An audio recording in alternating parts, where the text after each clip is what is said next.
Desliga teus alarmes aí, então, pelo amor de Deus. Vou desligar os meus aqui também. Isso.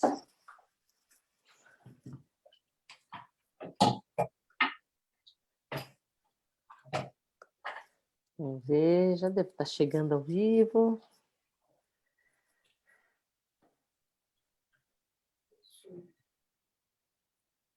Agora. E boa noite a todos. Vamos chegando aqui. Estamos ao vivo para mais uma Histórias com Osho, para mais um momento emocionante, né? E histórico, não falar, né, nisso, porque vem relatos de momentos pessoais de cada um, e aí cada um se encaixa com os momentos dos outros que também passaram por isso, e a gente vai, como diz a Biro, montando esse quadro, né? Esse grande quadro Osho, com cada um com a sua contribuição super especial. Não é, meu querido? Fala, meu amigo Abiro. Fala, Setu! Bem-vindo. É isso, então. É isso, então. É o nosso 28º encontro. A gente começou muito sem pretensão alguma. Íamos fazer uma, e daí gostamos e resolvemos fazer mais um pouquinho, e foi indo, né? E cá estamos, e ainda vai longe, pelo jeito. Pelo menos até o final de junho já temos gravações e convidados confirmados, e tem mais uma fila para o segundo semestre. Isso. Então, a gente começa dando os recados, né? Um recado que a gente sempre faz questão de dar é que nós não somos nenhum canal oficial do Osho.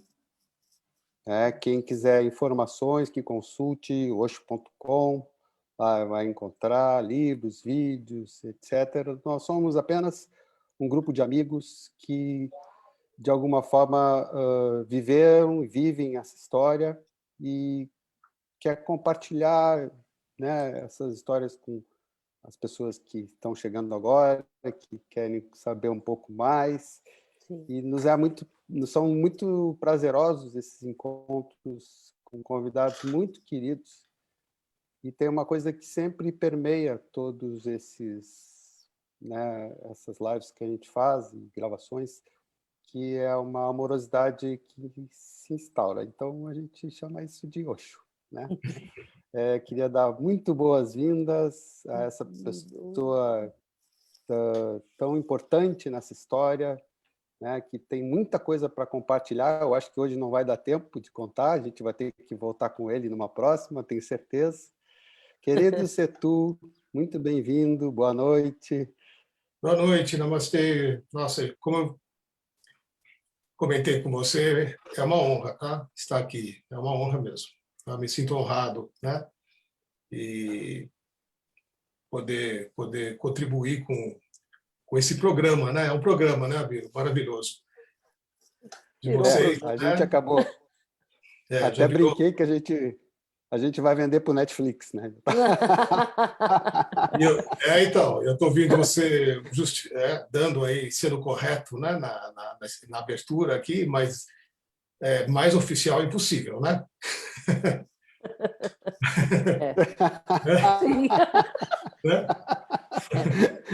É verdadeiro, né? É muito verdadeiro. E eu digo no sentido que, além de veracidade, né?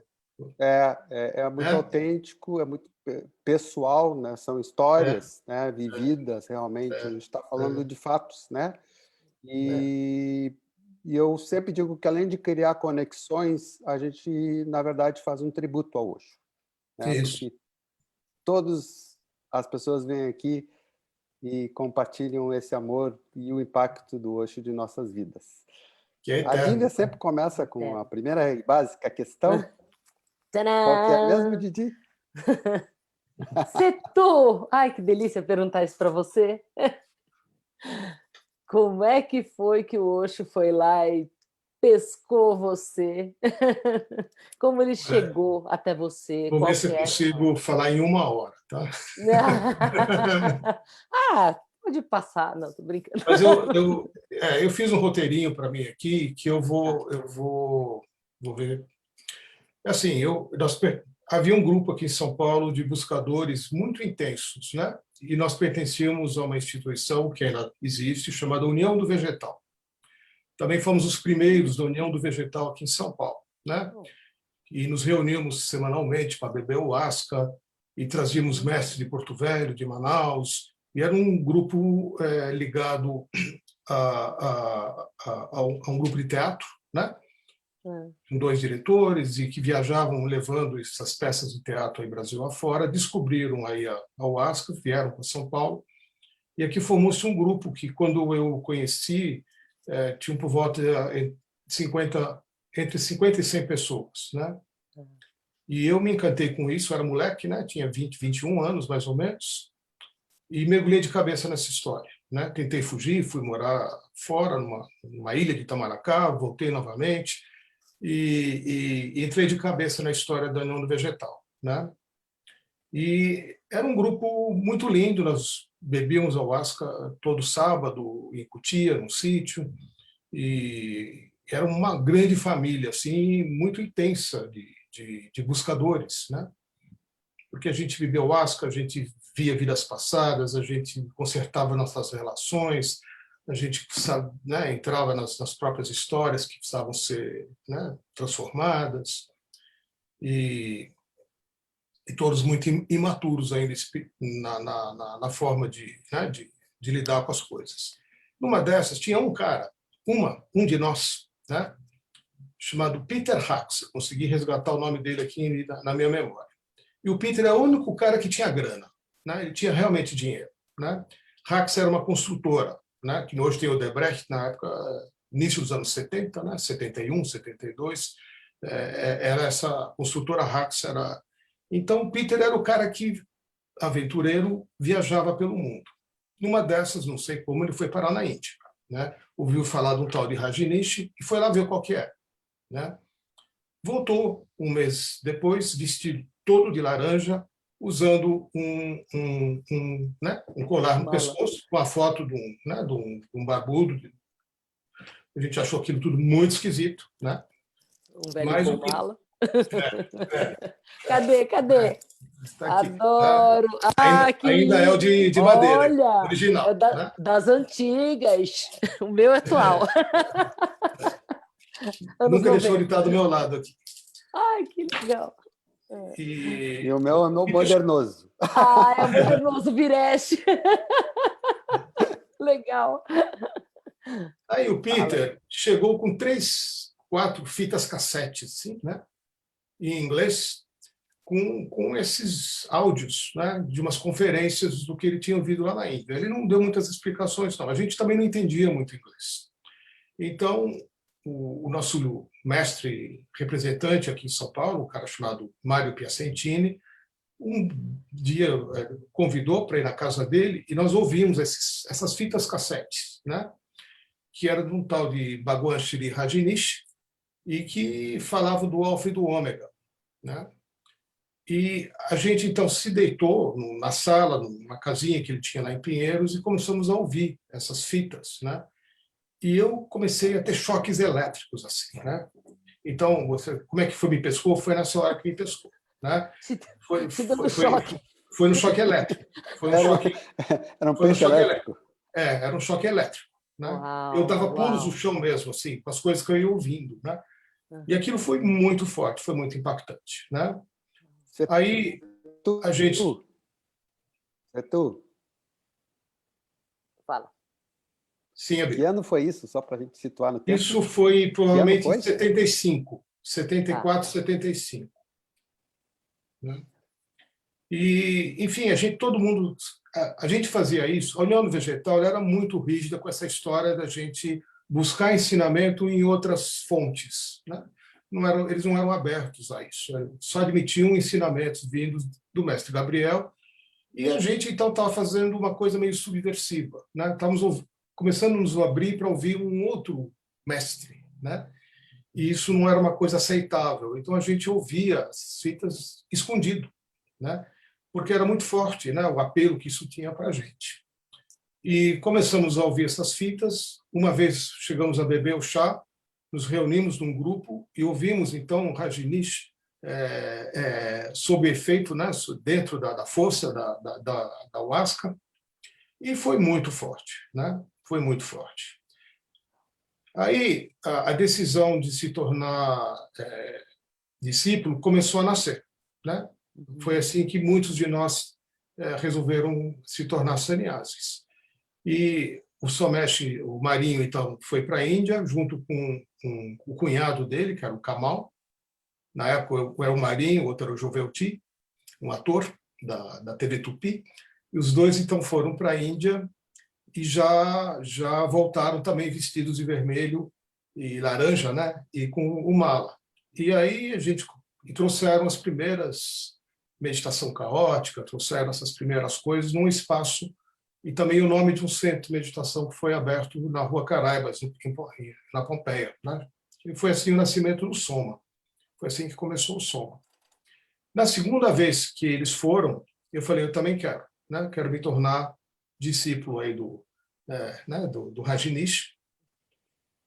E havia uma condição muito complicada, né? Primeiro, eu queria fazer um parênteses, porque eu achava, né, que eu podia lidar com os dois caminhos em paralelo, né? Que eu podia continuar bebendo ayahuasca e crescendo dentro daquele caminho, e o Rajneesh, na época, ia acrescentar, ia mexer mais. Eu via isso como uma possibilidade, né?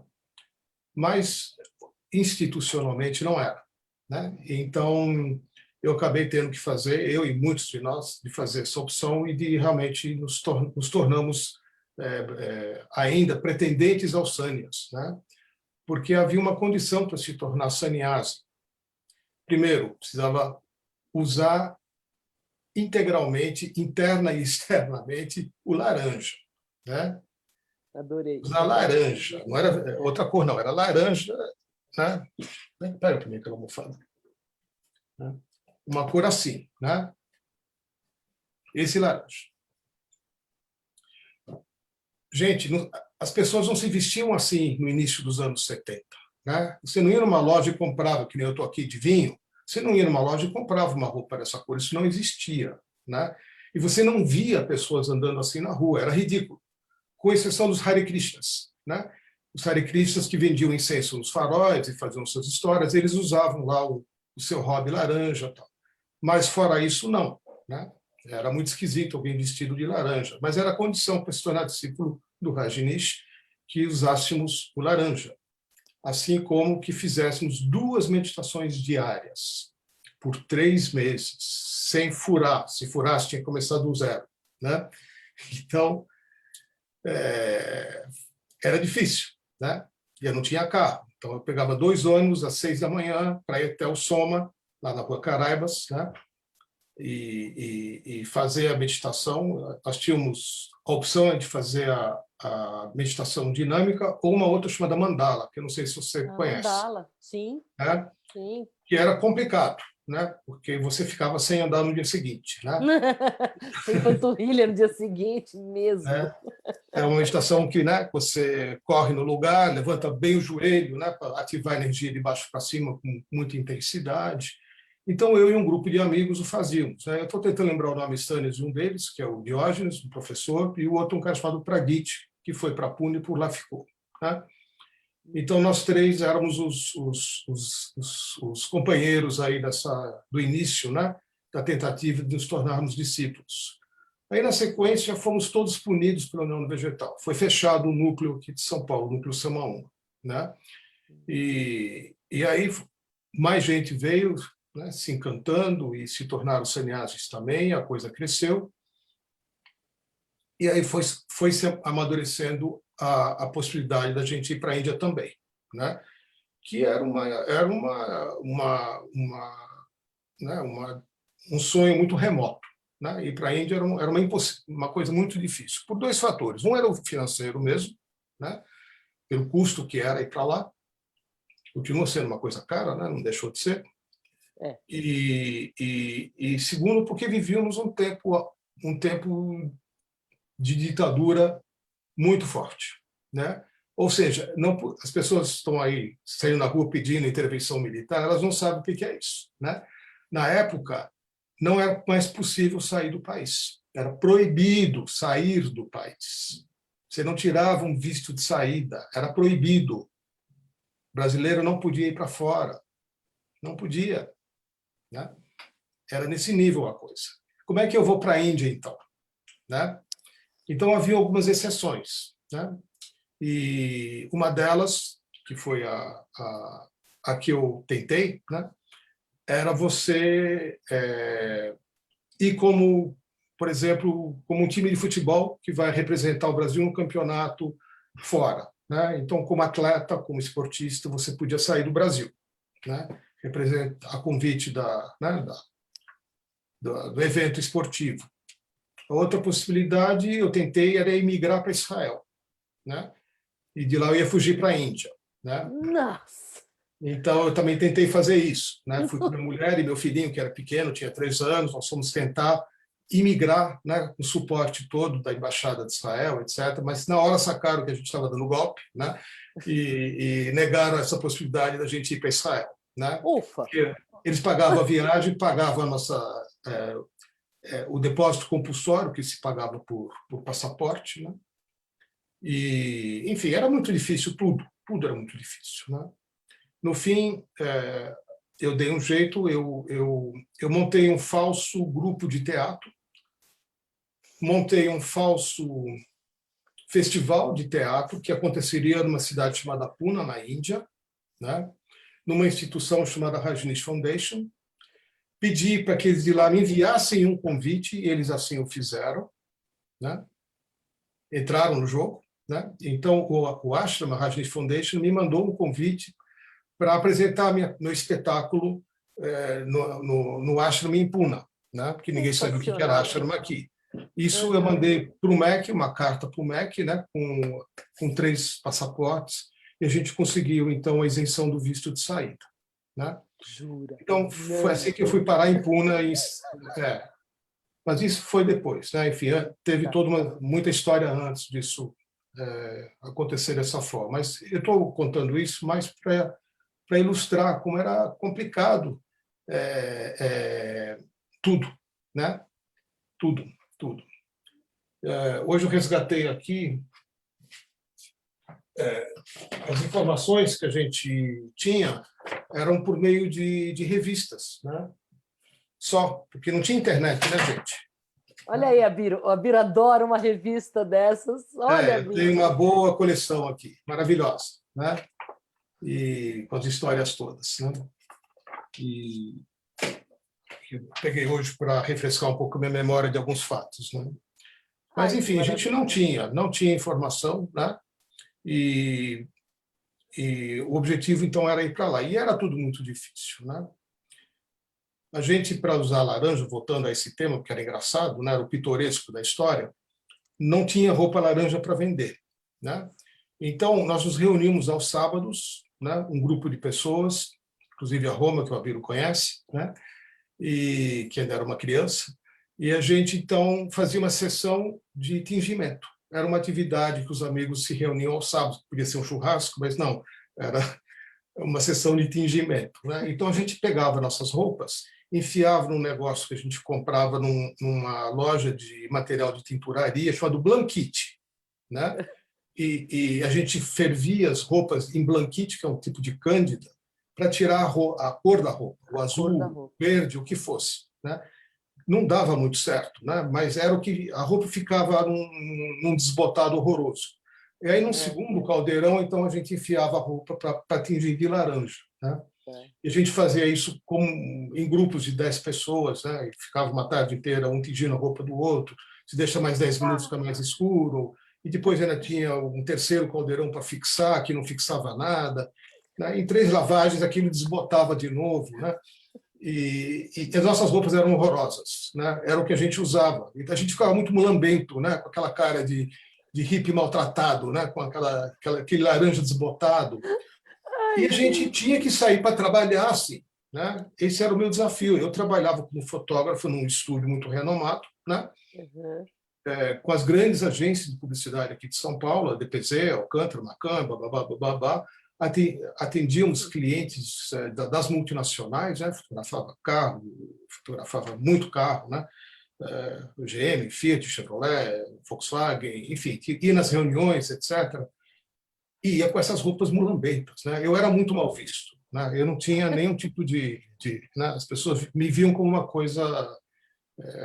Então era um desafio, né? Não, Eu mas nessa provar que época, né, que socialmente a roupa fazia muita diferença, muito. né? E os publicitários, né,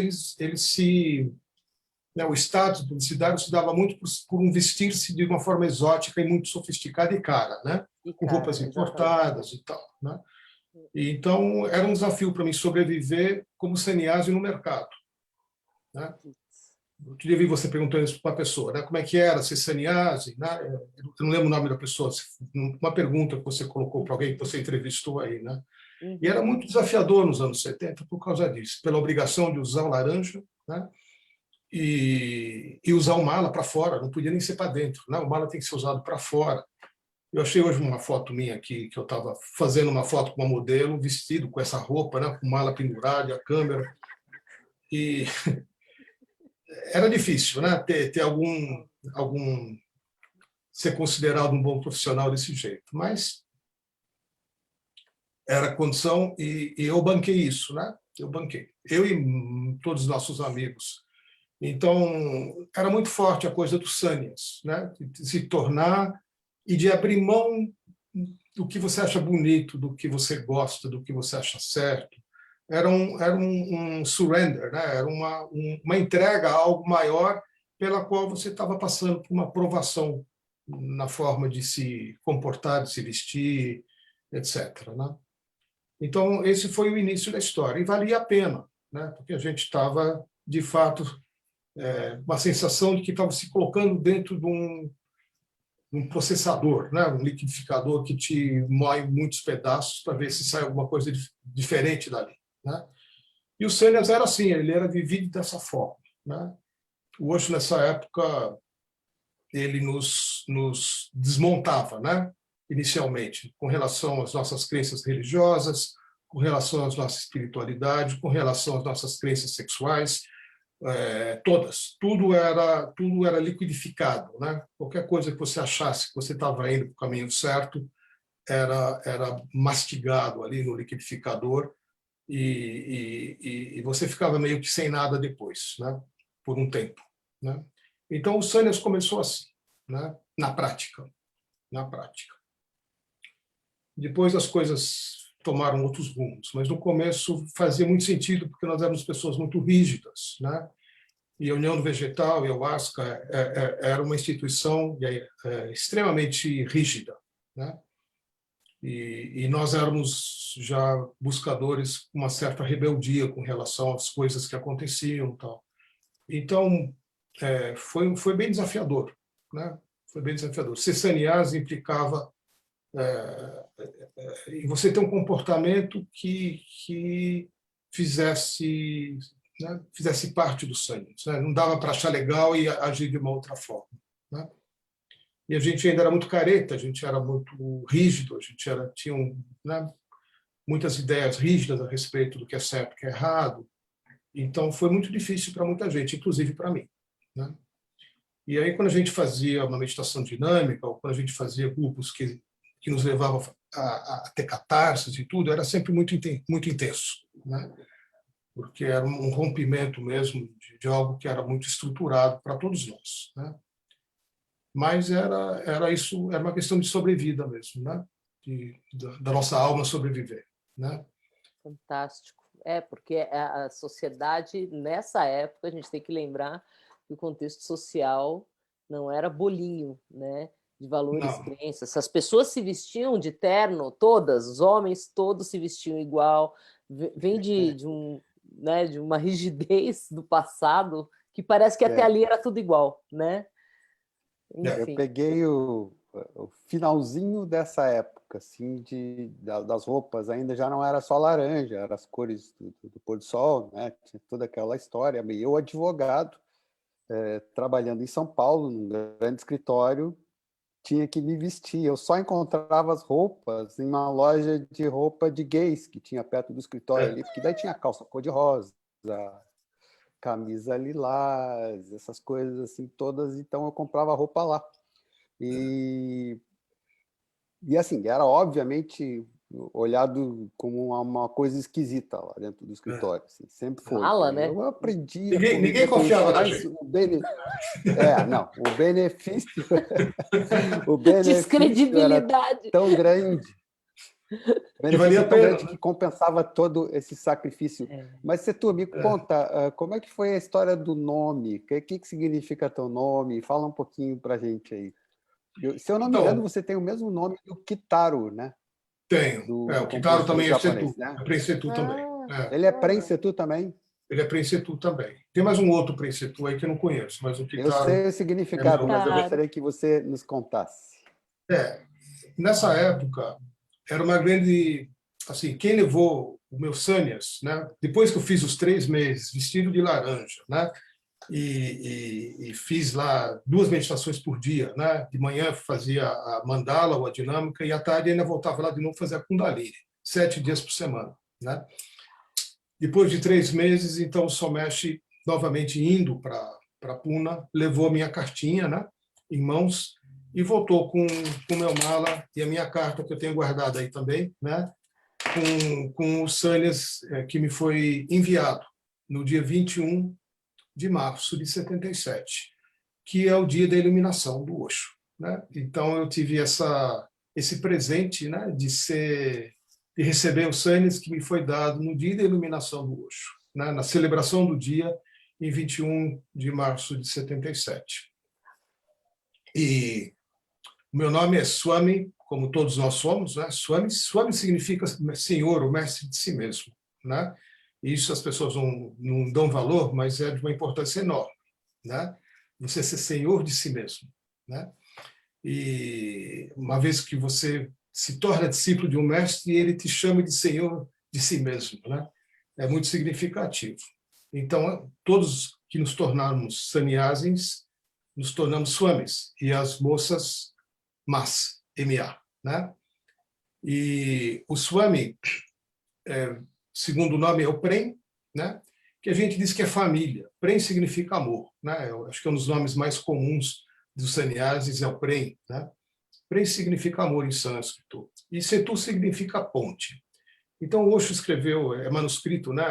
O meu nome ele fez com a canetinha no papel, Swami Prem Setu, embaixo Love Bridge, né? Setu significa ponte. Eu achei esse nome muito esquisito, né? Assim, ponte, né? Que ponte de amor, né? Eu não entendia muito, né? Porque outras pessoas receberam nomes mais espirituais, né? Divina, luz, sol, não sei o quê, né? Enfim, né? Os devas, e eu achava ponte de amor uma coisa muito estranha que eu, né? Mas eu aceitei com muita honra também, né? Eu não briguei com o meu nome, não. Teve muita gente que brigou com o nome que recebeu, né? Eu achei legal, né? Eu gostei da sonoridade, de ser 3 letrinhas, de ter 2 vogais, né? Setu, não ser um nome esquisito. E Ufa, né? não, tem nomes que são muito complicados, né? Não vou nem mencionar aqui para não ofender ninguém, mas tem nomes, que são muito difíceis, né? Você chamar uma pessoa daquilo, você está literalmente ofendendo ela. Para o Brasil, realmente. São palavras que em português têm significados tem outro estranhos para a significado, gente, mas que no sânscrito, na outra língua, não tem nada a ver. Para eles não faz sentido nenhum. E a coisa do nome era muito forte, porque a gente dá muito valor para isso, né? Primeiro, pela dificuldade de conseguir receber esse nome, né? Não tinha internet, gente. Você recebeu seus sanias, você tinha que, depois dos 3 meses, né, mandar uma carta dizendo qual é a sua, por que você quer, o que você deseja, assinando o compromisso de usar o laranja, usar o mala, usar o nome, sempre e para sempre, né? Era uma coisa assim, um casamento, né? um contrato, né? Muito forte, né? Não legalmente falando, mas espiritualmente era um compromisso com algo, um comprometimento com algo, né? E a hora que você se compromete com algo dessa forma, você tem que daí cumprir o compromisso, né? Então a gente levava isso muito a sério, né?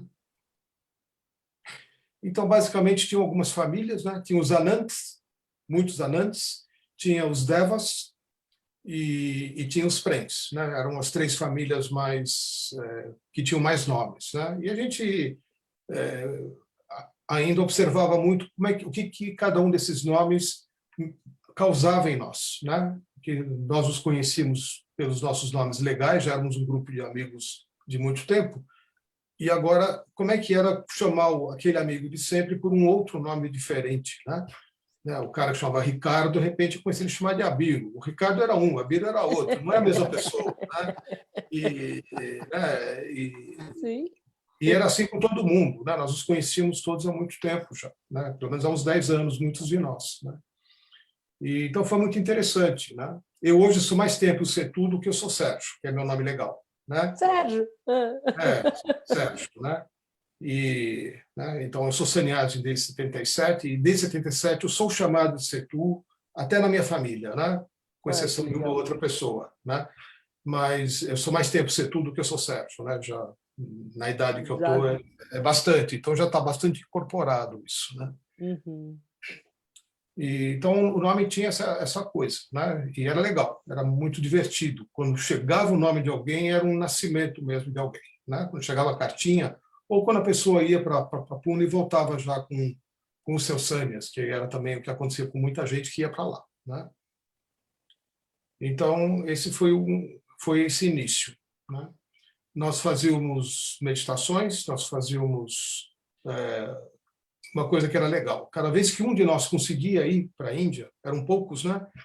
Quando voltava, tinha que botar alguma coisa na roda para os demais, né? Era assim que funcionava, né? Ninguém fazia o mesmo processo lá. Então, quem ia, né? Então, a pessoa ia para lá, ficava lá um mês ou dois, quando voltava, trazia na sua mochila algo para oferecer para a nossa comunidade aqui. Então, todo mês tinha algo acontecendo com a gente, porque toda hora tinha alguém indo e voltando e oferecendo um trabalho, né? E foi assim que tudo começou. Esse foi o início do Soma, né?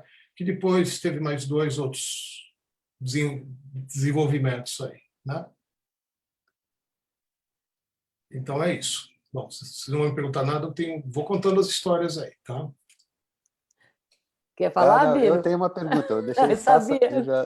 Eu senti. Quer perguntar? Não, eu senti que você queria perguntar. Não, eu estava esperando que você perguntasse. Não, pode falar. Não, o que eu ia perguntar é sobre a chegada na Índia a primeira vez. Conta pra gente. Eu vou falar da minha saída daqui. Vou sair da minha... Tá? Porque vamos lá. Eu comecei já a falar, né, da história do visto. Eu vou retomar, porque eu dei uma atropelada na linha do tempo aí. Bem. Então, o que aconteceu? Quando a gente decidiu ir, éramos eu, a minha mulher, né, mãe do meu filho, chamada Giotti, e o meu filho Ariel, que tinha 4 anos, 3 para 4 anos. Nós decidimos nos separar e terminar a nossa história, porque estava chato, a gente não estava vendo mais muito sentido no casamento e queríamos... Mas a gente decidiu fazer isso na frente do Osho, né? Assim, vamos nos separar, mas vamos finalizar o nosso casamento, nossa história, né? Junto com um mestre, né? Se a gente estiver viajando, tiver que rever, tiver que voltar atrás, que assim seja, né? Se tiver que também seguir adiante, que assim seja. Então nós tomamos essa decisão e a gente não tinha nada, não tinha nem lembro a moeda da época, se era cruzeiro, cruzado, não lembro mais.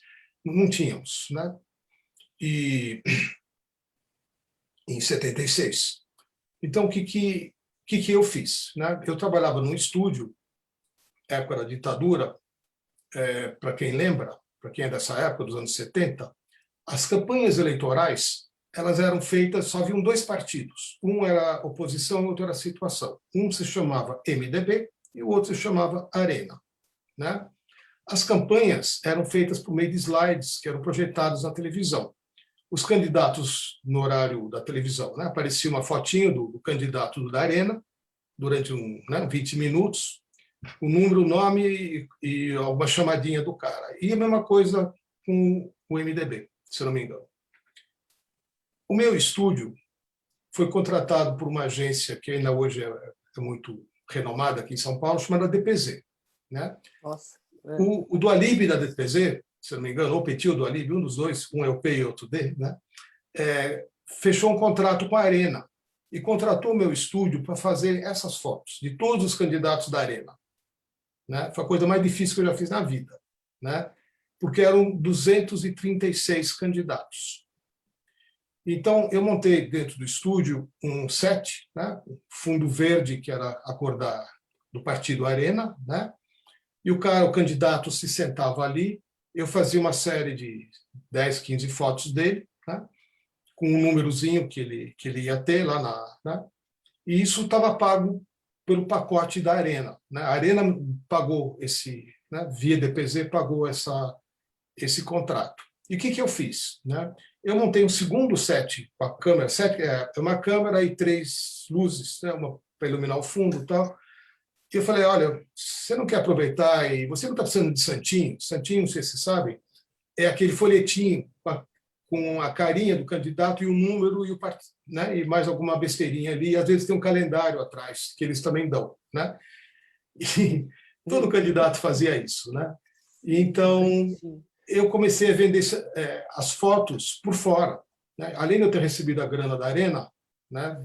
Eu e o estúdio, né? O estúdio não era meu, eu comecei a vender essas fotos, né? Por fora. E à noite, então, eu varava as noites lá no laboratório e ficava revelando.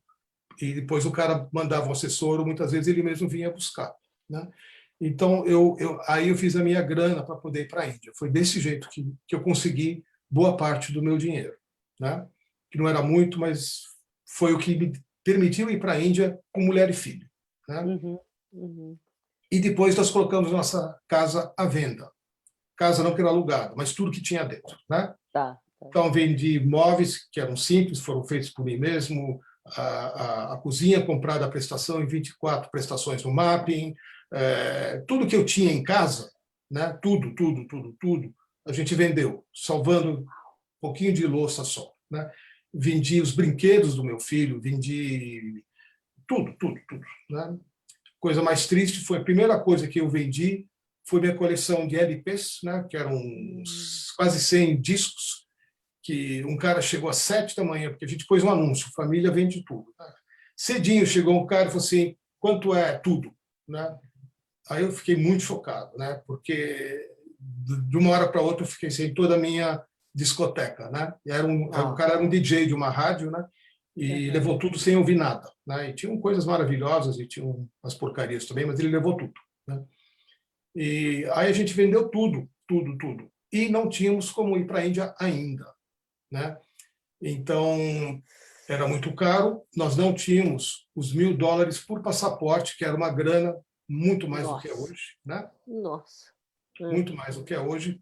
Então, eram $3.000 de depósito compulsório que cada passaporte precisava ter.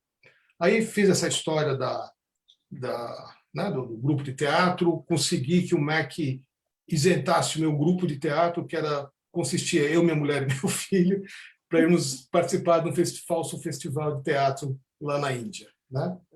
E o dinheiro que fizemos, vendendo tudo e conseguindo, eu ainda vendi um carro, vendi uma motinha, vendi tudo que eu tinha, só dava para comprar 3 passagens de ida. Não dava para ir e voltar, né? Então foi assim que nós fomos. E para facilitar ainda mais a nossa história, precisava de um visto, né, de entrada na Índia. E eu já não tinha mais casa para morar. Aí um amigo, um conhecido, ofereceu o apartamento dele, porque ele ia ficar uns 2 meses na Europa, para a gente ficar ali até que saísse a nossa viagem, né? Já com passagem mais ou menos comprada, com o carimbo no passaporte isento do depósito compulsório, mas nós não tínhamos o visto de entrada na Índia. No dia que era para entregar o apartamento para o cara e viajar, uma semana antes, o embaixador, porque o passaporte não tinha consulado da Índia em São Paulo, né? Só tinha uma embaixada da Índia em Brasília. Então a gente tinha que pôr no correio, o passaporte ia para lá, o cara dava o ok e voltava. E o cara saiu de férias, né? Eu falei, bom, não temos mais como nos segurar, vamos embora, vamos sem visto, né? Só com o dinheiro para ir e vamos sem visto. E é assim que a gente foi, né? É assim que a gente foi. A gente já não tinha mais nada, não tinha nem onde morar aqui em São Paulo, já não tinha mais, né, cama, não tinha mais geladeira, não tinha mais fogão, não tinha nada, né? Meu filho já não tinha mais nada também, enfim.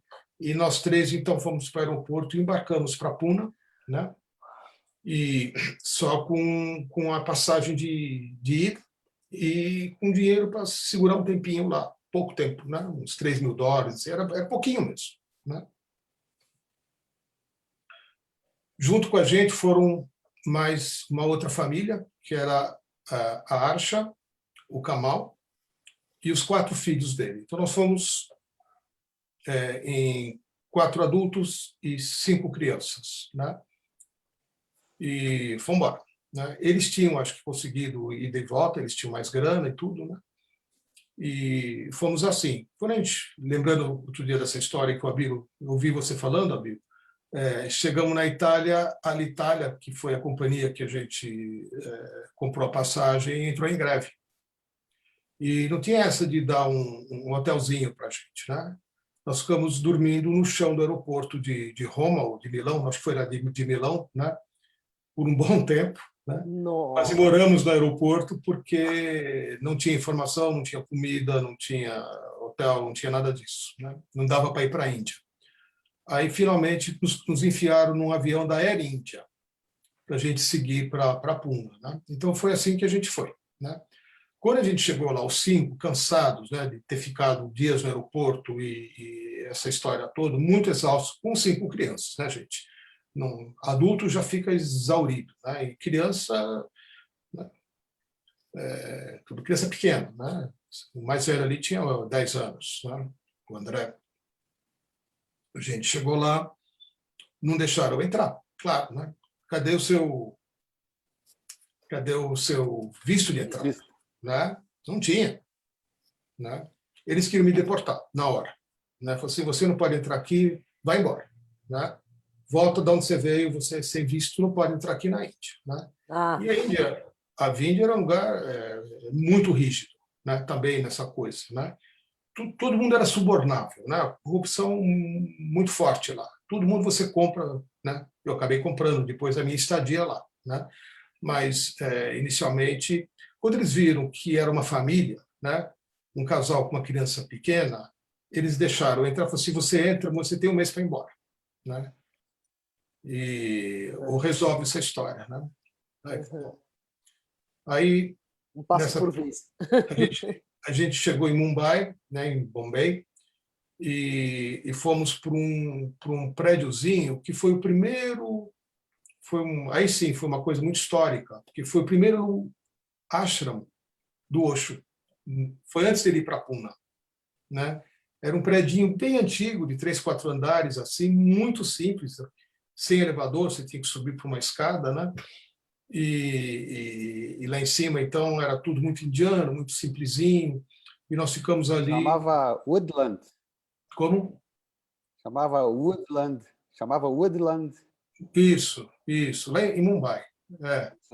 A gente ficou lá, acho que uma noite, enfim, chegamos e ficamos ali, e no dia seguinte começou a aventura de ir para Puna, né? E esse de táxi, né? A gente tentou de trem, não conseguiu, aí fomos de carro, as 2 famílias, em 3 táxis, né? As crianças, todo mundo, e chegamos lá em Puna, exaustos, fomos para um hotel chamado Blue Diamond, né? Que era o hotel 5 estrelas mais próximo do ashram, né? Uma diária caríssima, caríssima, né? O dinheiro que a gente gastou lá para passar uma noite dava para passar um mês em Puna, né? Mas a gente decidiu bancar essa noite num colchão, uma cama de casal, uma outra cama de conforto, né? Um pouco. Conforto, banho, comida, né? E aí no dia seguinte fomos direto para o ashram logo cedo, né? E no ashram, chegando no ashram, fazer mais um parêntese, né? O Osho, o Bhagwan, como a gente chamava ele, né? Bhagwan, ele tinha uma coisa que a gente não entendia muito bem. Ele tinha uma sensibilidade, uma fragilidade enorme com a saúde dele, né? Ele sempre estava para morrer, né? A qualquer momento. A gente vivia com ele com essa sensação de que cada dia que ele estava vivo era uma bênção, né? Então havia um cuidado enorme para que nós não o contaminássemos com nada, né? Então, para a gente ir para a Índia, né, dentro dos preparos que precisavam ser feitos, nós precisamos ficar todos um mês sem tomar banho ou usar qualquer coisa que tivesse qualquer cheiro, shampoo, sabonete, desodorante, ou creme, o que fosse. Não podia, não podia, né? Você não podia cheirar a nada, a nada, a nada. Nem sua roupa podia ser lavada com um omo da vida aí que cheirasse, né? E senão você não podia ver, né? Então nós chegamos lá em Pune com muito medo de será que a gente está isento, né? Depois dessa aventura toda de qualquer cheiro, né? E será que a gente vai conseguir vê-lo, né? Então a gente foi para um escritório logo na porta do gate lá do ashram, onde haviam duas secretárias, né? Uma chamada Arup e a outra chamada Lakshmi. Uma tratava com os indianos, outra, uma holandesa, que mudou de nome depois, lidava com os ocidentais. E ela nos acolheu muito bem, nos recebeu muito bem, e agendou, então, o nosso primeiro encontro, né, com Osho, né, que já serviu para o meu filho, na época, já receber também o sannyas, né? Então, foi tudo... Eu tinha separado a fotinho dele aqui, mas eu perdi, que está no Face. Vou ver se eu ainda consigo abrir. Posso fazer um compartilhamento aqui? Claro. Deve. Aliás, preparem-se, né? Temos fotinhos aí para Algumas. compartilhar. Deixa eu ver se eu consigo botar aqui. Prepare o seu coração. Eu não estou vendo o que eu estou fazendo aqui. Deixa eu ver se está certo. Compartilhar a tela. Opa, não. Compartilhar a parte. Enquanto você procura aí, eu tive vários apertos também viajando. Eu estou habilitado a fazer isso, né? Deixa eu ver aqui. Ele travou aqui. Eu estou compartilhando alguma coisa que eu não estou vendo o resultado. Está acontecendo alguma coisa? Não, né? Não. Eu vou tornar você anfitrião de uma vez. Travou aqui a possibilidade de eu estar fazendo isso. Não sei por quê. É porque a gente mudou as configurações para entrar online, provavelmente. Vê agora. Travou a imagem do Setu aí. Eu acho que já volta. Setu, você Você tá aí? também passou? Todo mundo fala que para entrar na Índia não era uma coisa assim, romântica, Não, vou para a Índia. Né? Era uma coisa forte, né? A primeira vez que eu fui, enquanto o Setu está voltando, eu vou falar um pouco dessa história. A primeira vez que eu fui para a Índia... Bom, depois eu conto. Vai lá, Setu, volta aí com o teu... Bota a foto. Ah! Deixa eu só ajustar aqui. Essa foto é em Pune. Essa foto é desse dia. É desse dia. Eu estou contando. Tá? Esse aqui de bigode sou eu, né? E aqui é meu filho. E essa é a mãe dele, que está do meu lado aqui, que é a Giote, e temos uma tradutora, porque a gente não entendia, não conseguia falar inglês, né? Então, essa foi a nossa chegada em Pune. Foi praticamente o nosso primeiro dia. E essa época, o Osho não mudava os nomes. Então, meu filho só recebeu a família de Anand, né? Ele se chama Ariel, e nesse dia ele se tornou Anand Ariel, né? Foi o dia da nossa chegada, né? Só para ilustrar aí um pouquinho. A cara da Giote. O riso que ela tá ali. Não, né? ela ficou. Imagina. Ela não estava vendo mais nada, não estava só catarseando ali na frente. Né? Imagina. Como é que era a interação com o Osho? Como é que era sentar na frente dele, assim, num momento desse? Assim? Como é que era esse primeiro contato? Né? Eu peguei outra época, que já era uma multidão, né? E ele, enfim, não tinha esse contato pessoal O Osho mais. tinha, nós tínhamos dois tipos de momento com ele, né?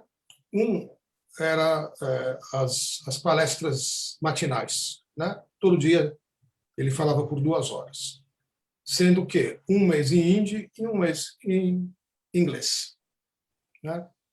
Para quem não entendia nem inglês nem hindi, a gente se sentava na frente dele e recebia o que a gente conseguia receber dele daquele jeito, né? Não tinha tradutor, não tinha nada nas palestras. Então era assim que era.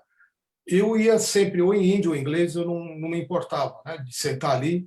Tínhamos por volta de 2.000 pessoas vivendo em Pune nessa época, e nem todas iam, né, nesse momento da manhã ouvir ele falar.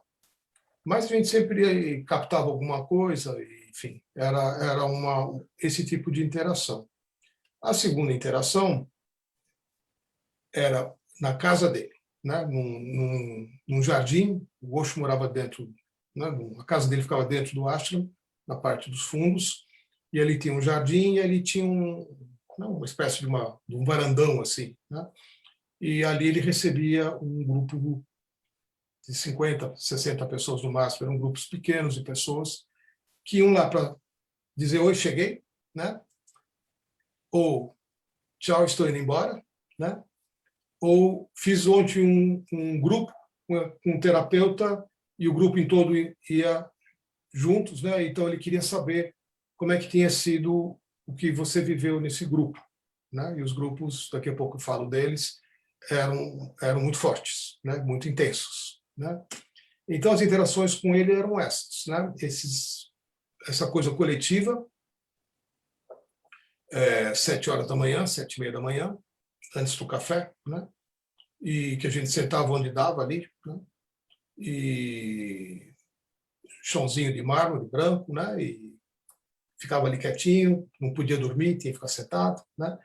E eu levava o meu filho, pequenininho, né? Ele deixava ele ali, ele tinha uma autorização especial para estar junto, né? Para entrar no ashram, porque as crianças iam para a escola, e ele no começo não ia, depois ele acabou indo um curto tempo, e o Ariel, meu filho, ficava sempre junto comigo assim, né? Mesmo nesses momentos que eu ia lá ouvir palestras que eu não entendia muito bem o que estava sendo dito, né? E os momentos mais legais era a gente, nesse primeiro encontro que a gente tinha com ele mais pessoal, né? Ele já decidia o que você ia fazer lá. Então você tinha 2 a 3 opções, né? Ele perguntava o que você queria. A primeira, ele perguntava se você queria fazer algum grupo, que era como se chamavam as terapias, os processos, né? E se você falasse que sim, como eu falei, ele escolhia 3 atividades para você fazer durante mais ou menos um mês, grupos de uma semana, grupos de 4 dias, né?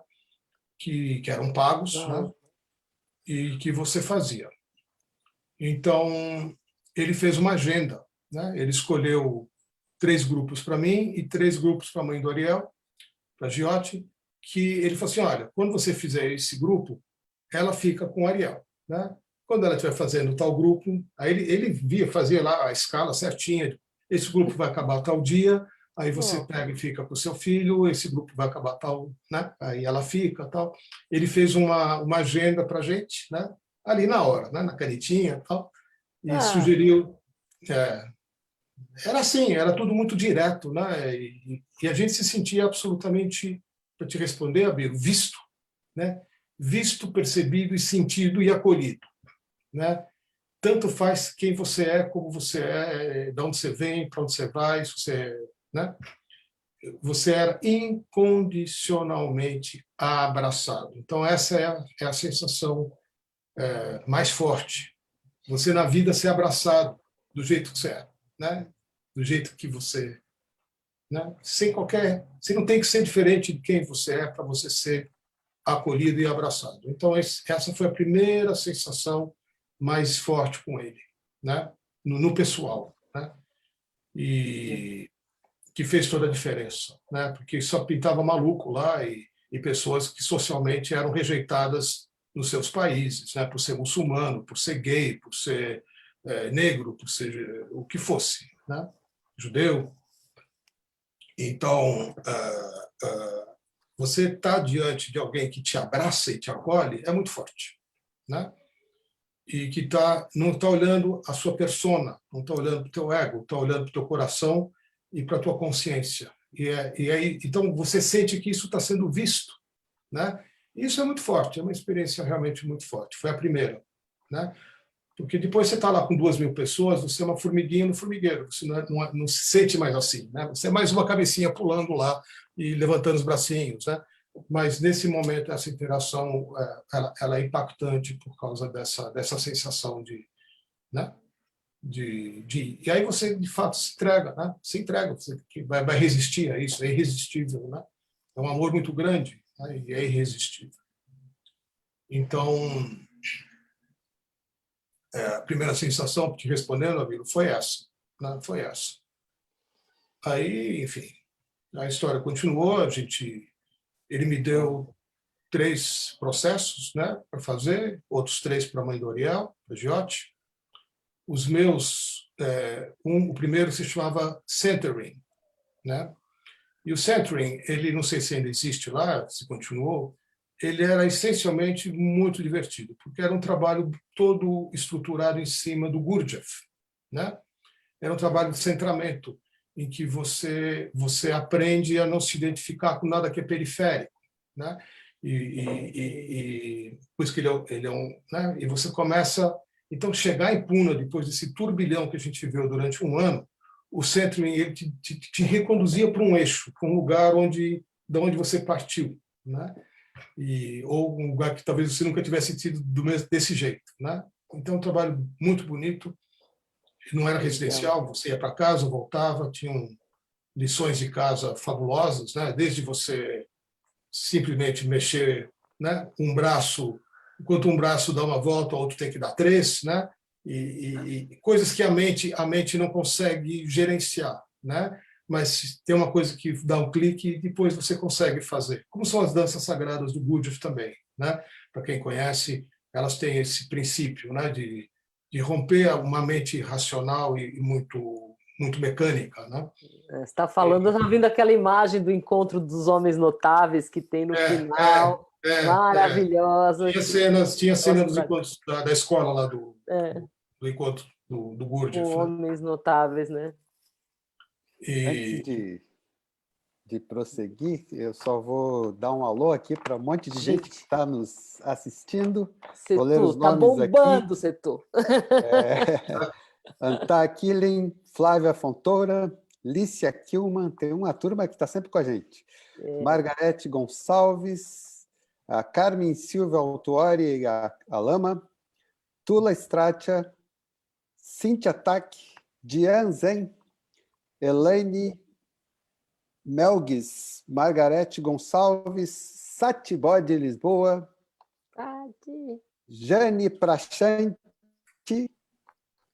Marco Antônio, Alexandre Nunes, boa noite. Minha primeira vez acompanhando vocês e conhecendo melhor essa linda forma de ver a vida.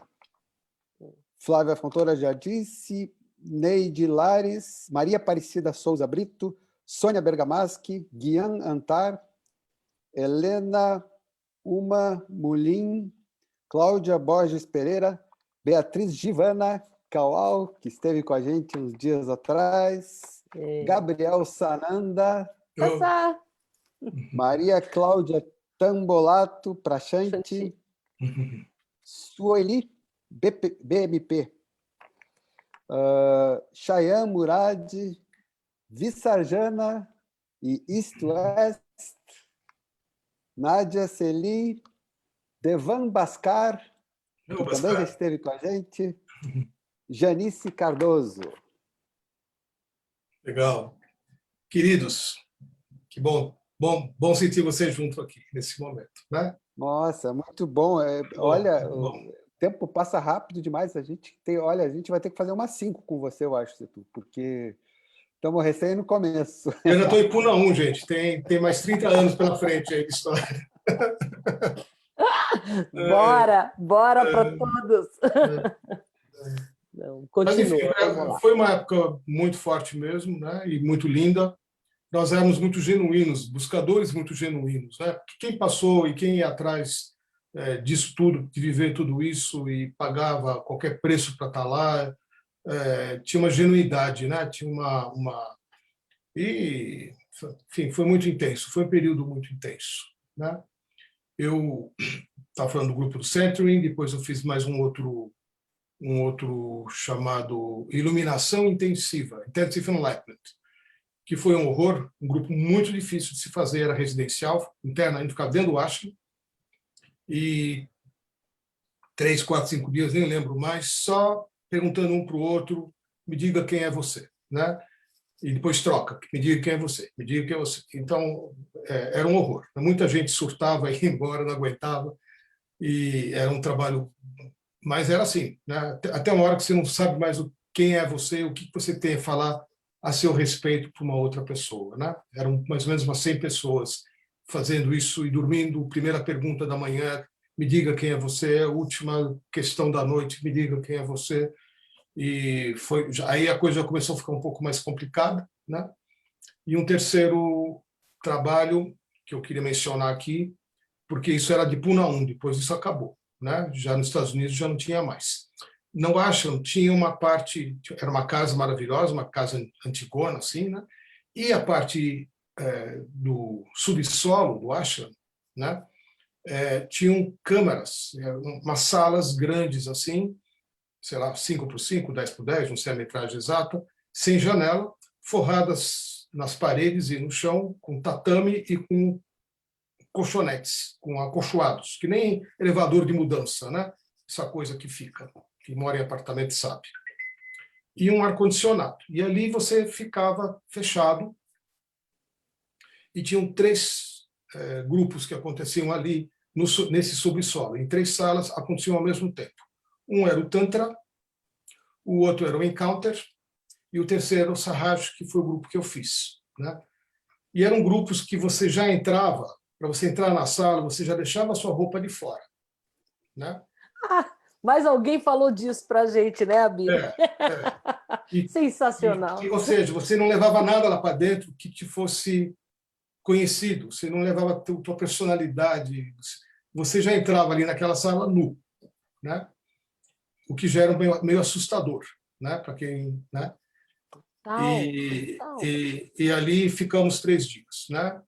E tudo que acontecia na nossa sala acontecia, a gente ouvia repercutir nas outras também, né? Então acontecia uma coisa no grupo do Sahaj, a mesma coisa acontecia com o Encounter, que era um grupo de confrontamento, né?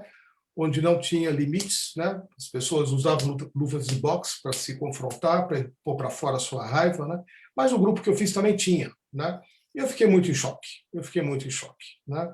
Eu nunca tinha visto tanta raiva sendo expressa por alguém, especialmente por uns australianos que estavam lá e que se machucavam até para... Enfim, e eu fiquei um pouco em choque quando eu saí de lá, né? Desse trabalho, né? O que era legal é que uma vez que a gente saía, imediatamente, no último dia, na mesma noite, às 7 horas da noite, estávamos todos na frente do Osho, né? Para relatar a ele a experiência, se você tinha ficado apavorado, se você tinha ficado maravilhado, se você tinha sido, né, colocado para fora tuas histórias ou adquirido novos traumas, enfim, o que quer que estivesse acontecendo com você, você podia relatar e ele te dava um retorno muito lindo, um acolhimento muito bonito, ou um novo desafio para você viver dali para frente, né? Novo desafio, né? Não tem nada de passar a mão na cabeça, né? Não. Continua crescendo. Você ficou com medo? Então, mas o medo é uma coisa ótima, ele dizia, né? Qual o problema em sentir medo? Fique apavorado, né? Fique inteiramente apavorado. Entre no pânico e permaneça em pânico. Esse era o jeito dele falar, né? Porque se você puder entrar em pânico e ficar no medo, né? E fundo no medo, quando você sentir amor, vai ser a mesma coisa. Você vai estar inteiro no amor, você vai na entrega. Então, como é que você quer estar inteiro no amor se você não pode estar inteiro no medo, né? Era assim que nos trabalhava. Né? Então, as situações elas eram provocadas e trabalhadas, e depois algo mais nos era dado de uma forma muito... Às vezes a gente nem conseguia nem compreender na hora, né? Mas a gente tinha aí uma meta para trabalhar por mais um bom tempo, né? Então, esse era um jeito de estar lá. Sim, Abel. Quando você está relatando essas coisas, esses 3 grupos acontecendo ao mesmo tempo, lá nos Chambers, que chamava, não é isso? Isso. Eu participei de alguns trabalhos lá, nesse subsolo. E quando você... Em outra época, né, eram grupos diferentes, tal, mas Sim. jamais uma evolução disso daí, né? Isso era... Quando a gente, com uma convidada nossa, a gente vai, né, adiante mostrar, vai estar conosco a semana que vem, logo, logo todo mundo vai saber, ela nos relatou que o Osho convidou gente que fazia os experimentos terapêuticos mais de vanguarda da época, né? Sim, então, esses sim, grupos que você está relatando, o Encounter, sim, Tantra, eram sim. dessas vertentes, que vinham principalmente da Califórnia, né? E além e tal, né? Isso. A gente tinha o Tirtha, né, que era um papa da antipsiquiatria, que era um cara que até teve em São Paulo aí por 2 vezes, chamado Paul Love. Eu fui ver uma palestra dele até aqui na USP uma vez, né? E o Tirtha era um cara que tinha um trabalho nesse sentido, mas tinham outros, né, que eu não me lembro agora o nome dos terapeutas, mas tinham outros, né, que faziam seus experimentos. E o Osho, ele achava que qualquer coisa que pudesse nos abrir, tirar nossas amarras, nossas cascas, nossas limitações, era válido, né? Era válido, e era mesmo, né? A gente via que a gente saía melhor, né? A gente nos tornávamos pessoas melhores, né? Menos artificiais, mais verdadeiras mesmo, mais íntegras, né? Mais reais, né? No jeito de ser, menos reativa, porque já não tinha mais muito o que pôr para fora, né? Então deu certo, né? Agora não era aceitável socialmente, né? Então, quando foi depois para os Estados Unidos, né, essas coisas todas não se podiam mais nem mencionar, né? Imagina, né, entrar num lugar e tirar a roupa, né? Essas coisas estavam fora de cogitação, né? Então, tudo que era mais radical permaneceu em Puna 1.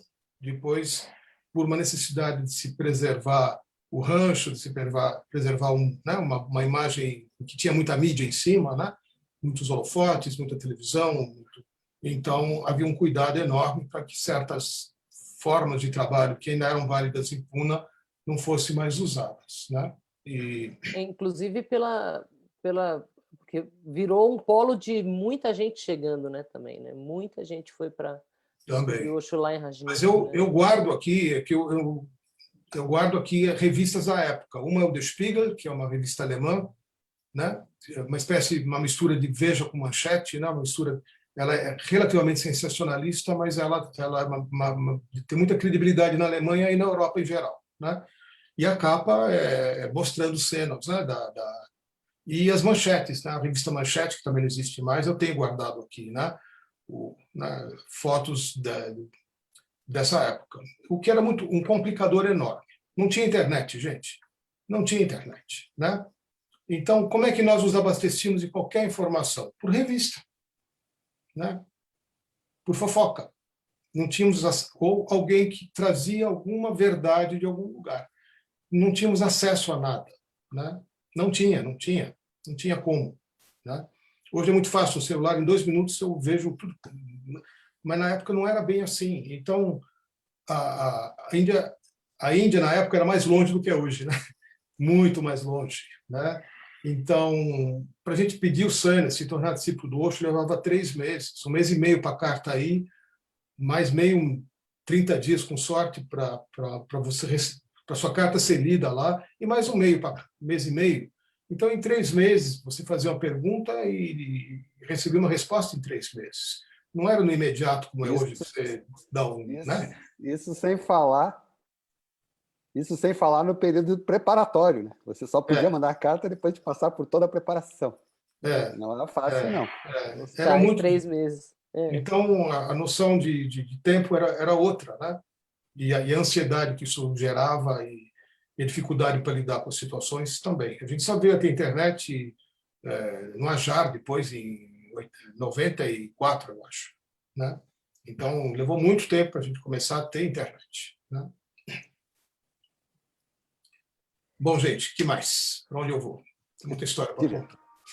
Muita história para contar. Vamos mostrar umas fotinhas, compartilhar umas fotinhas com quem está vendo. A gente tem mais uns 10 minutinhos. Aguenta aí, povo? Aguenta, só cresce o número de gente aqui. Bom, aí,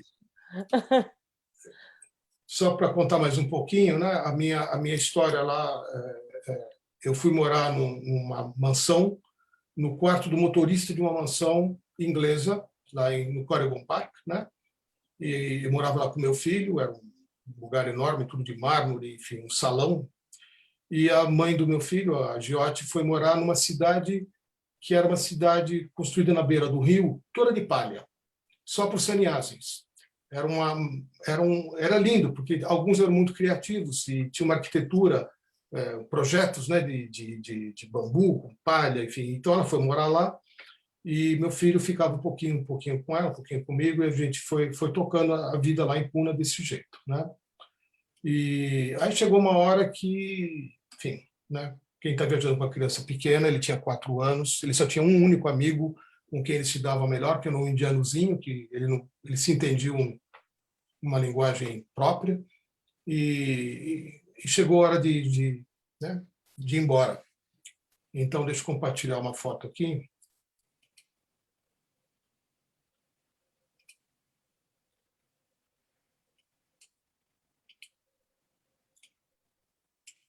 Que é essa foto aqui. Dá para ver? Então, essa foto já foi da minha despedida do Osho, né? Então, a gente podia escolher como é que você quer fazer no dia que você estiver indo embora, né? Eu tive que explicar para ele por que eu estava indo, né? Ele perguntou, e depois ele queria saber se eu queria receber uma energia dele, né? Eu falei, claro, né? Então, aqui o Osho está tocando né, o meu Agni, meu terceiro olho, né? E está tocando também na Vivek. A Vivek era a companheira do Osho, era a cuidadora dele, a pessoa que estava ao lado dele. É uma longa história aí que eu posso contar num outro momento, né? Da relação dos dois, muito linda. Eles se conheceram e se namoraram numa outra vida dela. Daí ela morreu, eles se reencontraram, ela já o conheceu dando darshans num parque lá em Mumbai, e se reencontraram, né? Então ela já teve 2 vidas com ele, né? E essa moça ela cometeu suicídio alguns meses antes dele deixar o corpo, né? Em 90. Então em 89 por aí ela também. Um mês eu acho que antes. Acho que foi um mês antes. A gente ficou meio chocado com esse suicídio. Ela se chamava Vivek, né? A que voltou à vida, se eu não me engano, o nome dela significa algo assim. E aqui estamos os 3, eu, a Vivek e o Osho, né? E esse foi o dia que eu me despedi dele, e aí ganhei dele uma caixinha, né? Que é isso aqui. Ele me deu de presente nesse dia. Aqui dentro tem um fio da barba dele, um fio do cabelo dele, né? Então ele nos presenteava com algo que fosse parte do corpo dele para estar sempre com a gente, né? E eu nunca mais larguei isso aqui. Desde esse dia está do meu lado, desde então, né? E já fazem mais de 40 anos, está do meu lado essa caixinha, né? E é uma proteção, é uma lembrança e é uma presença, né? É uma presença muito forte. Por isso eu quis mostrar essa foto. Eu não consigo mostrar mais muitas fotos hoje, não, né? Por causa do tempo e porque não... Enfim, gente, bom, daí eu voltei para São Paulo. Eu só vou aceitar que a gente encerre daqui a pouco. Viu, Setu? Eu só vou aceitar que a gente se despeça daqui a pouco com a promessa e o compromisso de voltar em breve. Tá assinado o compromisso. Nossa, parte 2, 3 e 4. São todos testemunhas quem está nos assistindo. E você ia continuar? Você voltou... Vou botar só mais uma fotinho aqui, porque é a cara que a gente tinha na época. Só mostrar a cara que a gente tinha. o que é engraçado. Então, essa é a cara que a gente tinha quando voltou da Índia. Tá? Então, aqui eu estou com meu filho, né? E a roupa que a gente usava ainda era esse laranjão, né? A gente se vestia desse jeito, ainda com roupa tingida. Era o jeito que, né, que a gente era, né? Ai, que demais. Essa foi a nossa volta. Bom, aí depois que a gente voltou, as coisas aqui estavam muito diferentes, né? O Soma tinha virado um lugar, tinham dois núcleos, né? Um aqui em São Paulo e outro em Itapevi, num sítio. E lá se formou uma comunidade. A maioria dos meus amigos vendeu e deu tudo que tinha para viver lá.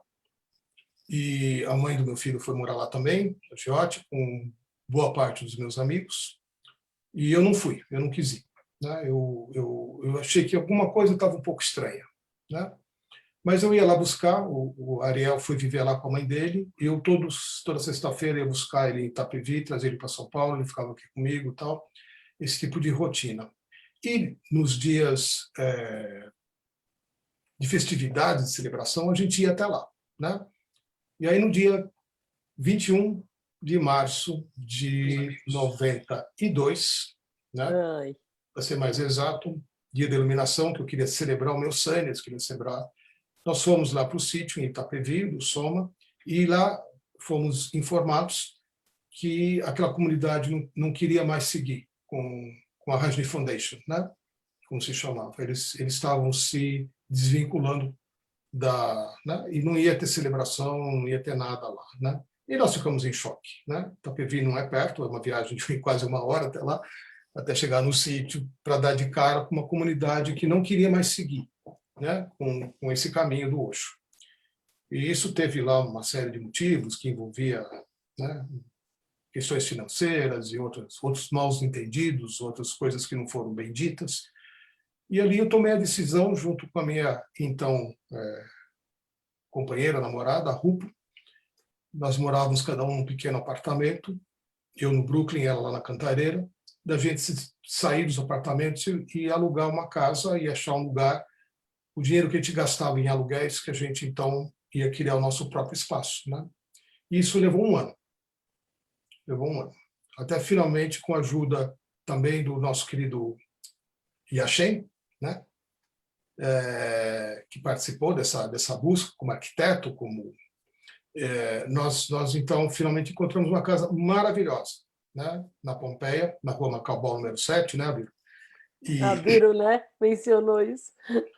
E com muita sorte, porque é uma casa de esquina, no centro não, mas numa região de muita condução, de muito fácil acesso a ônibus, muito silenciosa, estritamente residencial, proibido ter qualquer negócio ali, mas tínhamos 2 vizinhos que também estavam lá ilegalmente, um advogado, né? Então a gente podia mais ou menos que ficar bem numa região arborizada, limpa, bonita, nobre, né? Zona 1, Zona Nobre de São Paulo, e era um casão, né? Com 3 salas embaixo e 4 dormitórios em cima. E a hora que a gente viu a casa, que era difícil, né, alugar, o dinheiro dava, né, eu me desfazendo do meu aluguel e a Rupo também do dela, o dinheiro pagava o aluguel dessa casona e assim assinamos um contrato. E aí começou uma segunda vida, né, que o Abílio acompanhou muito de perto, e é uma longa história do Digit. Né? Eu pedi o centro, recebi um centro, Sim. E ali começou então um novo Sânias, né? Aí já nas mãos da gente, né? Sem qualquer outra interferência. Sim, Abílio. Deixa eu só me situar. Eu recebi meu mala de você.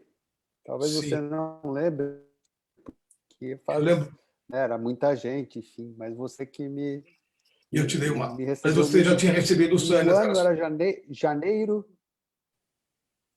Eu recebi a carta, eu pedi o Sânias, o Achara estava indo para o Rajneesh Puran na época, em Fortaleza, onde eu pedi. Depois eu fui morar em São Paulo, recebi a cartinha e fui lá para pegar o mala com você. Isso foi janeiro, meu Sânias é de dezembro, mas eu fui lá pegar o mala com você em janeiro de 85. Você 85. lembra que época que começou? Só para ver onde que eu Em entro. 83. 83. Já tinha 2 anos, então, de jiu-jitsu. 2 anos depois. A gente fez questão de abrir um espaço nosso no dia 21 de março. Mesmo dia que fechou o Soma, a gente abriu o Udgit, né? Foi exatamente o prazo de 365 dias, certinho, né? A gente queria muito, muito, muito que não terminasse, né? A gente achou que não podíamos ficar sem um espaço aqui em São Paulo, né? E assim fizemos, abrimos o Udgit, recebemos o Udgit, e aí eu tive uma ajuda fantástica de um monte de gente, né? Alguns vieram morar, o Nisargam, né? Que vocês já entrevistaram, foi uma das primeiras pessoas que veio morar lá no Udgit, junto com a então companheira dele, que é a Vinash, né? Que já faleceu, e acho que o ano retrasado. Mas Nisargam e Vinash foi o primeiro casal que veio morar junto lá no Udgit, né? E mais umas outras pessoas que vieram depois, isso nos permitia gerenciar financeiramente a coisa toda, né? E ali começou uma nova história, uma longa história, né? E porque foi um período que vieram muitos terapeutas, veio muita gente, né? No Soma também vieram, né? Veio o Tirtha, veio o Somendra, vieram pessoas incríveis. A gente sempre foi muito trabalhado pelos terapeutas que tinham um carinho especial pelo Brasil, né? E quando a gente montou o Udgit, da mesma forma. Esqueci de comentar, um dos caras que eu conheci lá em Pune, né, nesse período, se chamava Aaron Abent, né? E o Aaron Abent era um dos, né, brasileiros que, como todo bom carioca, ficava na porta do ashram tentando ganhar alguma mulher no final do dia, todos os dias, né? E raramente pegava alguém, né? Não sei se ele está me ouvindo aí, mas era muito engraçado, porque ele ficava muito bravo, né? Ele ficava muito nervoso, né? Primeiro porque ele ainda não era Prashanto, né? Ele era o Aaron Abent, né? Já um renomado terapeuta, papa da bioenergética, dos processos todos que ele trouxe de Israel, não lembro mais os detalhes todos, né? E ele estava ali num conflito muito grande, porque o Osho também ele não conseguia engolir o Osho facilmente, né? Alguma coisa ali, ele como, né, como terapeuta, como psicólogo, etc., alguma coisa ali não entrava para ele, né? Especialmente o lado mais devocional, possivelmente, né? Então ele não entregava, né? Ele não entregava de jeito nenhum, né? Então o dia que ele apareceu de vermelhinho em mala, né, com o nome de Prashanto, já foi né, foi uma festa, né? Uma festa, que Foi uma legal. festa. Foi muito engraçado esse momento dele, né? Ele, enfim, cada um viveu lá esses conflitos em alguma intensidade, né? É E quando abriu verdade. o Udgit, veio muita gente, né? Então veio, né? O Prashant é uma das pessoas que veio o Girish, né? Que veio da Holanda, não falava a palavra de português ainda, hoje é residente do Brasil desde essa época, né? Tá lá no sul. Vocês já entrevistaram ele também? Não sei. Eu vou entrevistar. Não, Girish. não entrevistamos. Eu sei quem é. Sat Girish, né? Sat Girish, é uma pessoa muito linda que vale a pena estar aqui também com a gente, né? E Tá bom. o Girish, e depois veio a Turiya, né? E veio a Samvara, né? A Samvara também chegou lá, né? Ela chegou no Brasil, foi nos primeiros lugares que ela procurou. Eu ouvi ela falando aqui, ela disse que foi no Rio de Janeiro que ela chegou, mas eu lembro dela chegando sem falar nada também, para dar alguns cursos lá no Udgit. E Samvara depois teve um segundo papel importante na minha vida aí, 20 anos depois. E a Turiya, né? Que se tiver tempo eu ainda conto a história da Turiya também, né? A Turiya teve Fala, a Turiya teve toda a história. Eu lembro de uma coisa muito marcante da Turiya, porque ela estava no Brasil quando o Osho foi preso. Eu não sei se você lembra disso. Acho que lembro. Eu lembro a gente reunido lá no Udgit, fazendo meditações e tal, muito comovidos por aquilo. Sim, né? Sim. Então a Turiya, para quem não sabe, ela é uma princesa, né? Para quem não a conhecia, possivelmente pouca gente a conhece, que foi casada com um sujeito chamado Vimalkirti. Hoje eu até levantei a história dele aqui. O Vimalkirti, ele era primo do príncipe Charles, né? da família do Philips, que morreu há pouco tempo, aí, o marido da princesa Elizabeth, né? Então, eles são da nobreza, ele era da nobreza alemã, que tem um forte vínculo com a nobreza inglesa, né? E não sei se me lembrou até, nós lembramos aqui a história do atual menino, o príncipe que foi morar nos Estados Unidos, largou a realeza, né, o Harry, né, se eu não me engano. E o Wilmar Kirch largou a família inglesa ou a família alemã com ela, com a Thuria, que é princesa de Hanover, e foram morar em Puna. E ele tinha um problema congênito, ele já tinha uma deterioração de alguma coisa dessa artéria aqui na nuca, eu não sei muito bem medicamente dizer, mas ele já estava numa condição de não retorno, né? Não tinha salvação, né? Eu não sei se ele já sabia disso ou não, mas um belo dia ele desmaiou lá na Índia, né? E ele tinha mais 2 filhas com a Thuria, e ele acabou falecendo, né? E lá no ashram, em Pune. Com isso, a Thuria perdeu as crianças, né?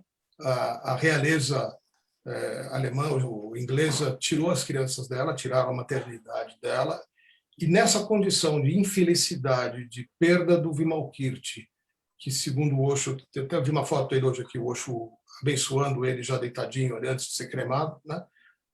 Iluminado, antes dele... o Osho declarou já enlightened, né? Iluminado.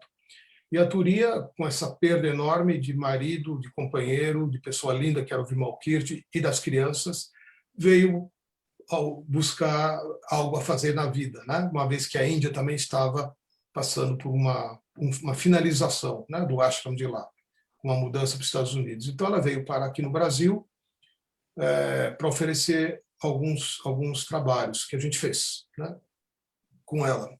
E ela oferecia sessões aqui, alguns trabalhos menores, e fizemos um grande trabalho com ela no Radar Tantan, né, que o Gita Acharya lembrou outro dia aqui, e foi todo um processo. E nessa época, com tudo que estava acontecendo, o Osho também foi preso, né?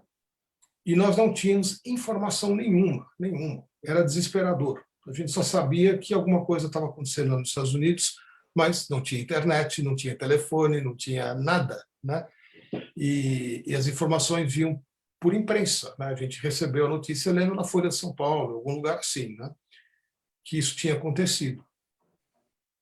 E a Thuria entrou em desespero, né? Por ser... Enfim, a gente não sabia o que estava acontecendo, né?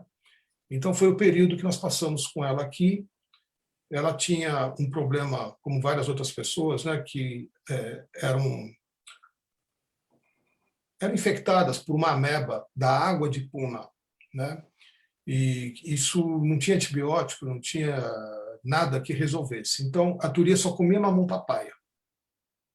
De manhã, de tarde, de noite, ela não aceitava nenhum outro tipo de alimento, né? Então, obviamente, ela já estava fisicamente um pouco sensível, mais sensível do que ela precisava estar, né? Porque ela não podia comer nada que não fosse mamão papaya, só o que ela comia aqui no Brasil. E essas pessoas vinham para o Brasil, da Europa, dos Estados Unidos ou da Índia, com um soro antiofídico na mala, né? Elas tinham certeza que elas iam se deparar com escorpiões e cobras nas ruas aqui do Brasil, né? Que isso era...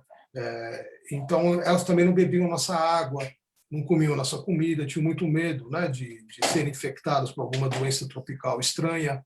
Com isso, ela também estava muito mal alimentada, né? Ela tinha e muito sensível a tudo. Então, foi um período muito doloroso para a Thuria, né? Depois ela se recuperou, sei que ela está ótima, né? Mas foi... E a gente acompanhou, então, ela conhecia e fazia algumas ligações por telefone para alguns amigos que viviam nos Estados Unidos, e ela conseguia, então, uma vez por semana, descobrir alguma coisa do que estava acontecendo, porque mesmo lá as pessoas não sabiam, né? O Osho era levado para outras cidades, ficava numa county jail, numa prisão temporária, porque não podiam manter ele preso, então deixavam ele preso por 2 dias, tacavam veneno nele, mandavam ele para outra prisão, e, enfim, fizeram todo um movimento horroroso, e a gente aqui tentando saber o que se passava, e a gente não conseguia saber, né? Informação era um período muito difícil da gente ter a acuracidade nas informações, né? Muito difícil, né? Tem um livro, né, especialmente sobre esse período.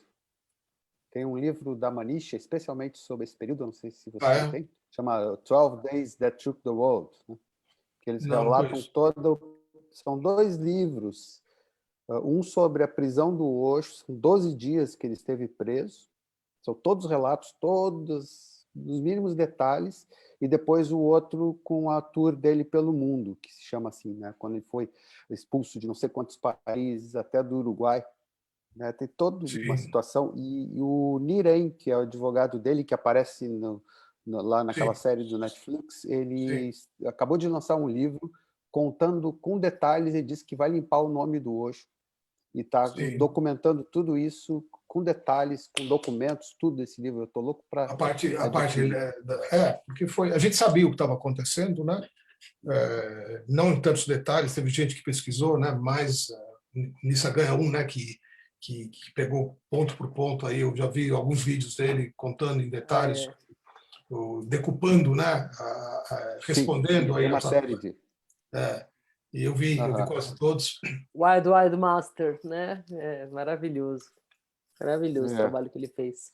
A gente... Como é que estamos de tempo? Gente, não, foi 1h30. A gente precisa encerrar. Nem comecei, gente. Eu nem comecei. Nem começou. Vai ser tu 2, 3 e 4, tá? Isso. Já tem fica o convite, pelo menos para mais um. Tem muita coisa para falar ainda, Setu. E olha... Enfim, eu já interrompi a Dívia agora há pouco. Ela queria fazer mais uma pergunta?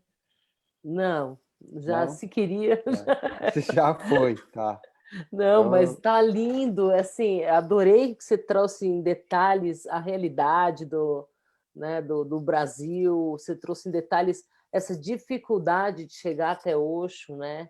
É quase um milagre, né? Chegar até um cara lá da Índia na época que foi tudo que você fez. Eu queria pontuar só a esse respeito. É assim, né? A gente tem essas histórias.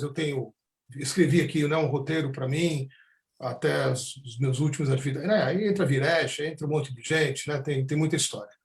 Do Ajar, né? Depois do Osho Delight, com o Sananda.